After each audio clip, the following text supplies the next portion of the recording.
शांति। 15/7/2022 के आज ईश्वरीय महावाक्य सुनते हैं। बाबा कहते हैं, मीठे बच्चे, तुम्हारे सच्चे तीर्थ न्यारे हैं। शांति धाम और सुखधाम तुम्हें रूहानी पंडा सत्य तीर्थ कराने आया है। कौन है वो? रूहानी पंडा है। हमें क्या कराने आया है? तीर्थ कराने आया है। तुम राजाई और घर को याद करो। हमें राजाई को और घर को याद करना है कि हमारा घर कौन सा है? परम धाम है। आज का प्रश्न है, तुम्हारी किस मेहनत को बाप ही जानते हैं। बाप ने उस मेहनत से छूटने की कौन सी युक्ति बताई है? ऐसी कौन सी मेहनत है बाबा ने छूटने की युक्ति बताई है? तो उत्तर में बाबा ने कहा, बाप जानते हैं। बच्चों ने आधा कल भक्ति मार्ग में दर दर भटक कर बहुत ठोकरें खाई हैं। बहुत मेहनत करते भी प्राप्ति अल्पकाल क्षण भंगुर की हुई। एकदम जंगल में जाकर फंस गए। बेकारों रूपी डाकुओं ने लूट लिया। अब बाप इससे मेहनत से छूटने की युक्ति बताते हैं। बच्चे, सिर्फ मुझे याद करो, मेरे से ही सच्ची सगाई करो। इस बेहद की सगाई में ही मजा है।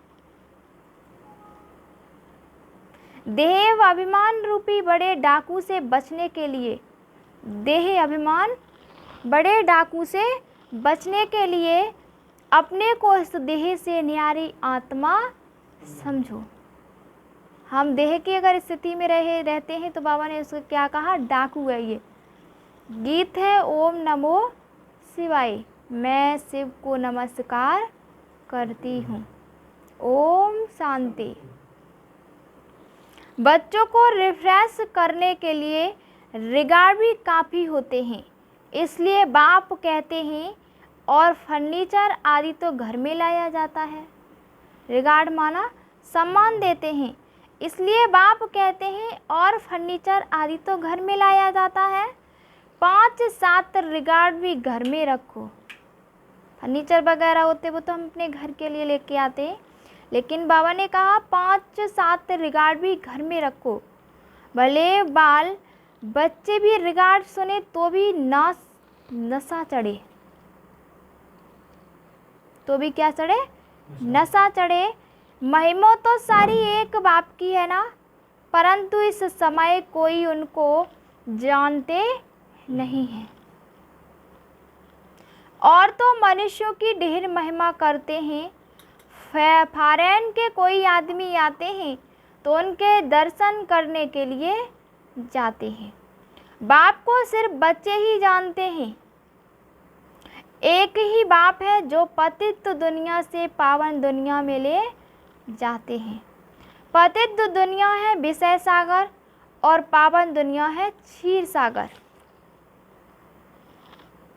तो मीठे मीठे बच्चे, तुम यह निश्चय करते हो कि हमको अब श्रीमत मिली है, रूहानी पंडा मिला है। जिस्मानी पंडे ही जिस्मानी यात्रा करने के लिए। मनुष्य कितने यज्ञ तीर्थ आदि करते आए हैं, परंतु फायदा तो कुछ नहीं। तुम बच्चों की बुद्धि में यह ज्ञान रहना चाहिए जिससे खुशी रहे। जन्म जन्मांतर कितने तीर्थ किए हैं, परंतु सच्चा तीर्थ एक ही है, अथवा 2 कहो, और कराने वाला है बाप। 2 तीर्थ है, एक कराने वाला और एक करने वाला। तो बाबा ने कहा वह समझते हैं, यज्ञ तप तीर्थ करने से भगवान मिलेगा। अच्छा, वह कहाँ ले जाएंगे? जरूर अपने घर ही ले जाएंगे। वास्तव में सच्चा तीर्थ है सुखधाम। सच्चा तीर्थ कौन सा है? सुखधाम और शांति धाम। तुम बच्चों की बुद्धि में है कि हम सच्चे सच्चे तीर्थों को ही याद करना है, यही मन मना भाव है। बच्चे जानते हैं अभी तीर्थों पर जा रहे हैं। बाप कहते हैं अपने घर को और राजाई को याद करो।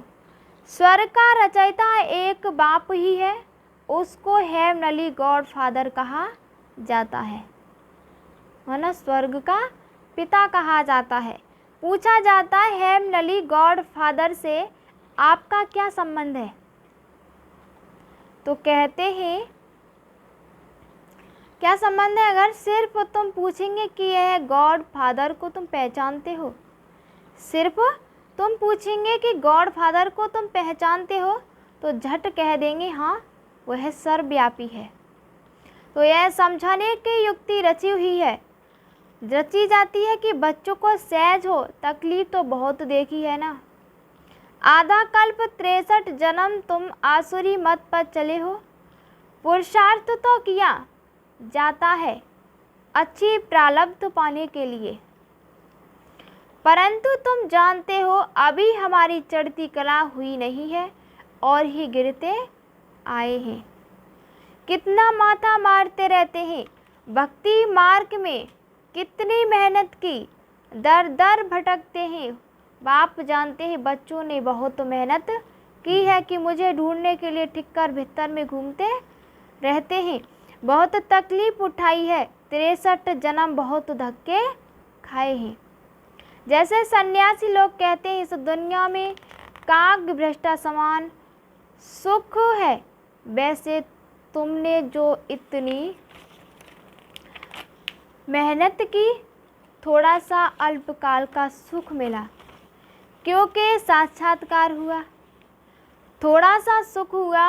अब तो बाप कहते हैं बच्चे तुमने बहुत ठोकरें खाई हैं। एकदम जंगल में जाकर फंसे थे। जंगलों में डाकू रहते हैं, इस जंगल में भी कोई तुमको लूटने वाले डाकू मिलते हैं। सबसे पहले आता है देह अभिमान, इसके साथ ही कितने बड़े डाकू हैं। यह आदि मध्य अंत दुख देने वाले नंबर 1 डाकू, यह किसी को पता नहीं है। तुम कहते हो ये बड़े ते बड़े डाकू हैं। मनुष्य कहते हैं यह ढक्का पना जरूर चाहिए, मनुष्य कहते हैं ढक्का पना भी जरूर चाहिए। बाप कहते हैं इन डाकुओं ने क्या तुम्हारी हालत कर दी। एक दो को काम कटारी से मारते हैं, कितना खर्चा करते हैं, धक्का खाते खाते अब क्या हाल हो गया है। अब यह तो बेहद की बातें हैं। हाँ, आज बच्चा जन्मा खुशी हुई, कल मर जाता है तो रोने लग पड़ते हैं। दुनिया की हालत देखो अब क्या है। अब तुम जानते हो बाबा आया हुआ है, वही सतगुरु है। वो गुरु लोग तो अनेक प्रकार के हैं और रास्ता अनेक प्रकार के बताते हैं। जप तप दान पुण्य आदि करने से भगवान मिलेगा, परंतु उनमें कितना खर्चा लगता है, यहाँ कोई खर्चा नहीं। सिर्फ कहते हैं बाप को याद करो, यह सच्ची सगाई है। कन्या की सगाई होती है ना, उनको क्या पता किसी से सगाई होगी। यह भी कहते हैं भगवान साजन आएगा ज़रूर, परंतु जानते नहीं हैं। वह है ही हद की बात। इस बेहद की सगाई में कितना मज़ा है। बाप कहते हैं मैं तुमको श्रीमत देता हूँ, तो उस पर सबको चलना पड़े। तुम जानते हो कल्प कल्प श्रीमत मिलने से ही सारत श्रेष्ठ बनता है। भारत को ही पैराडाइज कहते हैं। सेंसिबल जो है वह समझेंगे बरोबर पैराडाइज भारत ही था। जो समझदार बच्चे हैं वही समझेंगे कि ये भारत पहला कैसा था, सोने का था, स्वर्ग था। भारत में ही गॉड गॉडेस का राज्य था। तुम उन्हें समझा सकते हो कि भारत जब हेवन था उस समय तुम थे नहीं, कोई भी नेशनलिटी नहीं थी। गॉड गॉडेज का राज समझते थे। कृष्ण को ही कभी लॉर्ड कभी गॉड कह देते हैं। श्री कृष्ण का ही मान है, श्री कृष्ण का ही मान है। लॉर्ड क्यों कहते हैं? लॉर्ड क्यों कहते हैं? क्योंकि उनको भगवान समझते हैं। गीता के भगवान ने सबको सद्गति दी है, नाम कृष्ण का डाल दिया है, इसलिए कृष्ण का बहुत मान है। कहते हैं कृष्ण सांवरा है, कृष्ण गोरा है और श्याम सुंदर है। कैसे कैसे काले चित्र बनाते हैं। काली माता बनाई है कलकत्ते की। आस पास जहाँ तहाँ काली के ही मंदिर होंगे। जगत माँ के चित्र भी किस्म किस्म के बनाते हैं। अभी तुम्हारी बुद्धि खुल गई है, यह कौन बैठकर समझाते हैं?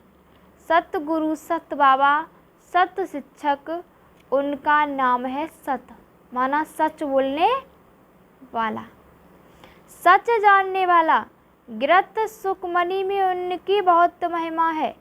वह आकर सचखंड की स्थापना करते हैं और मनुष्यों को ऐसा बच्चा बनाते हैं। तुमको सबको सच बताते हैं।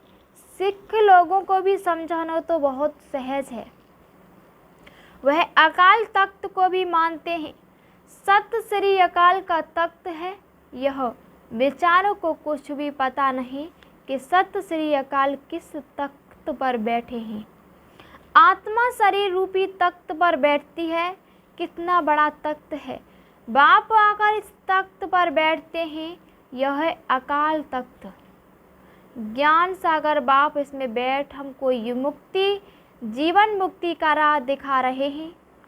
ब्राह्मण सृष्टि के आदि मध्य अंत की सब बातें समझाते हैं। बाप कहते हैं जिस बात को कोई नहीं जानते, सब अपनी अपनी बढ़ाई में मस्त हैं। सभी अपनी अपनी बढ़ाई में मस्त हैं। तुम्हारी मस्ती देखो कैसी है, तुम्हारी मस्ती देखो कैसी है। तुम जैसे मास्टर नॉलेज फुल बन गए हो। अब तुमको सारी नॉलेज मिली है। जानते हो टीचर पढ़ाते हैं तो साथ में आशीर्वाद भी होती है। मांगने की दरकार नहीं रहती। टीचर का काम है पढ़ाना, पढ़ना तुम्हारा काम है। तुम्हारी बुद्धि में यह नॉलेज ही फुल होनी चाहिए। नाटक में सभी एक्टर्स बुद्धि में रहते हैं ना। इस बेहद के नाटक के भी मुख्य एक्टर्स देखो। बाप भी कैसे आते हैं और कैसे नॉलेज सुनाते हैं। कितने विघ्न पड़ते हैं। अबलाओं पर अत्याचार होते हैं। कोई पति अपनी स्त्री के लिए धन छोड़ कर जाते हैं, परंतु बच्चा नालायक निकल पड़ता है, जो माँ को भी दुखी करता है। बाप तो अनुभवी है। बाबा ने रथ भी अनुभवी लिया है। गावड़े का छोरा कहते हैं कृष्ण तो विश्व का मालिक था। उनको थोड़ी गावड़े का छोरा कहेंगे, वह तो गोरा था, बैकुंठ का मालिक था। जब सांवरा बनता है तब गांव में रहता है। तो कृष्ण ही अंतिम जन्म में गांव का छोरा कैसे बना है, यह तुम जानते हो। बाबा खुद भी बंडर खाते हैं। हम क्या थे अभी बाबा को मालूम पड़ा है श्रीमत द्वारा। तुमको भी मालूम पड़ा है बंडर है। कितना बड़ा मालिक और फिर कितना नीचे आ जाते हैं। काम चिता पर चढ़ने के बाद फिर गिरते आए हैं। अभी तुम समझते हो कि कृष्ण को गावड़े का छोरा क्यों कहते हैं। खुद बाबा बतलाते हैं पहले क्या थे अब क्या बने हैं। तत्त्वम। अब तुम समझते हो कहाँ की बात कहाँ ले गए। श्याम सुंदर। श्याम सुंदर का अर्थ भी अब समझा है। कहाँ की बात कहाँ ले गए, तो बाबा ने कहा श्याम सुंदर का अर्थ भी अभी समझा है। हम भी ऐसे थे, हमने भी 84 जन्मों का चक्र लगाया है। अब नाटक पूरा होता है। अब सब जाते हैं अपने घर, बड़ी सहज बात है। बाप कहते हैं माँ में कम याद करो, और करते रहो और बरसे को याद करो। सबको रास्ता बताओ, ज्ञान अंजन सतगुरु दिया, अज्ञान अधेर विनाश। गायन भी कितना अच्छा है, अंधेरे के बाद फिर सोच रहा होता है। ब्रह्मा का दिन और ब्रह्मा की रात, तुम्हारी बुद्धि में अब सारा राज आ गया है। जानते हो अभी हम संगम युग पर बैठे हैं, और सब अभी गए कि गए अपने घर। बाबा सम्मुख बैठ बच्चे बच्चे कहते हैं, ब्रह्मा मुख द्वारा इस रथ में बैठे हैं। वही ज्ञान का सागर है, यह ब्रह्मा फिर हो जाता है मास्टर ज्ञान का सागर। ज्ञान सागर पतित पावन इस तन में है, खुद भी कहते हैं कि मैं इस तन में ही आता हूँ, नहीं तो किसी के तन में नहीं मैं आऊँ, जो ब्राह्मण भी बनाऊँ और नॉलेज भी दूँ। क्या बैल में जाऊँगा आऊँगा, क्या बैल में आऊँगा। आजकल बैल के मस्तक पर भी शिवलिंग बनाते हैं, तो ब्राह्मण भी जरूर चाहिए। तो ब्राह्मण कहाँ से आए, जरूर एडॉप्ट करना पड़े, ब्राह्मणों को गोद लेना पड़े। अभी तुम ब्राह्मण बने हो, फिर देवता क्षत्रिय बनेंगे। जिस्मानी ब्राह्मणों की बात नहीं है, वह है कुख वंशावली। तुम ब्राह्मण हो मुख वंशावली, तुम अच्छी रीति समझा सकते हो। ब्रह्मा द्वारा स्वर्ग की स्थापना, वह ब्राह्मण तो यह जानते ही नहीं। वह यह ज्ञान कहाँ से लाए, बाप अच्छी रीति समझाते। बच्चे जितना हो सके और जरमुई जगमुई छोड़ दो, शरीर निर्वाह अर्थ तो धंधा आदि भी करना ही है। बाकी जो समय मिले मोस्ट बिलवेड बाप को याद करना है। वह भी बच्चों को इतना प्यार करते हैं। मित्र संबंधी आदि ढेर थे, परंतु उन सबको बुद्धियों घटाए नए संबंधों में कितना लब रहता है। सर्वे सहबूल बच्चों को छाती से लगा ले। बहुत बच्चे सपूत हैं, बहुत अच्छी सर्विस करते हैं, अंधों की लाठी बनते हैं, दुखियों को का सुखदाम का मालिक बना रहे हैं। तो बाप ऐसे बच्चों पर बलिहार जाते हैं, खुद सुख नहीं लेते, कहते ही तुम ही सुख लो, हम तो मुक्ति धाम में जाते हैं। ड्रामा में पार्ट तुम्हारा ही है, बैकुंठ का मालिक हमको नहीं बनना है, बैकुंठ के मालिक तुम बनते हो। उस समय तुम गोरे हो, फिर राज्य गवाते हो तो सांवरे बनते हो। सांवरे और गोरे का अर्थ कितना अच्छा है। बाबा ने चित्र भी ऐसा बनवाया है, श्याम और सुंदर 84 जन्म कैसे लेते हैं, फिर बाप द्वारा राज्यों कैसे सीखते हैं। लोग तो कृष्ण को जन्म मरण रहित कह देते हैं। तुम कृष्ण के 84 जन्मों को सिद्ध कर बताते हो, इसलिए वह काट कर सिर्फ चित्र रख देते हैं। वंडरफुल है मनुष्यों की बुद्धि, कितना पलटाना पड़ता है बुद्धि को। अब तुम्हारी बुद्धि पलटी हुई है, यह भी तुम बच्चे जानते हो। इस दुनिया की एंड है, तुम बोल सकते हो इन बॉम्ब्स आदि से सृष्टि का विनाश हुआ था। तुम यह क्या कर रहे हो, वेस्ट ऑफ टाइम कर रहे हो, वेस्ट कर रहे हो अपना टाइम। बचने का कितना भी प्रबंध करेंगे, परंतु मरना तो ज़रूर है ही। बॉम्ब्स आदि कितने खौफनाक बनाए हैं, दुनिया की हालत देखो क्या है। बाकी थोड़ा समय है, मौत आया कि आया। कल्प पहले महापिक सबके शरीर धन दौलत आदि सब मिट्टी में मिल जाएंगे।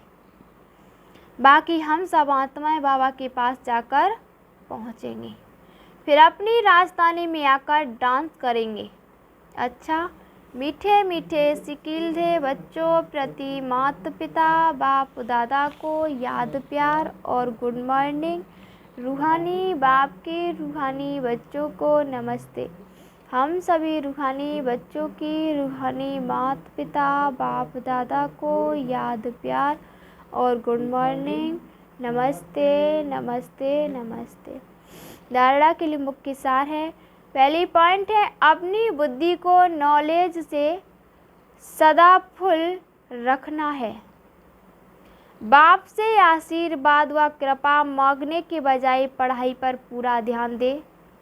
अपने ऊपर आपे ही कृपा करनी है।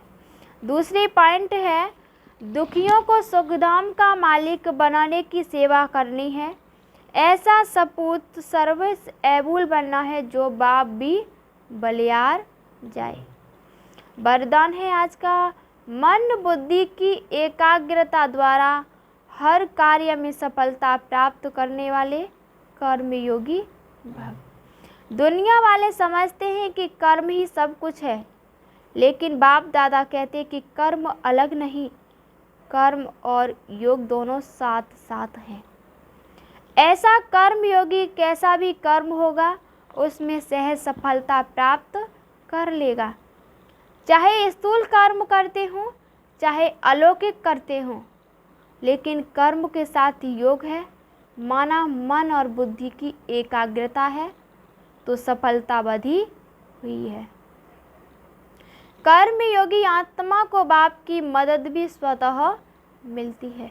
आज का स्लोगन है, बाप के स्नेह का रिटर्न देने के लिए अंदर से अनासक्त व मन मनाभव रहो।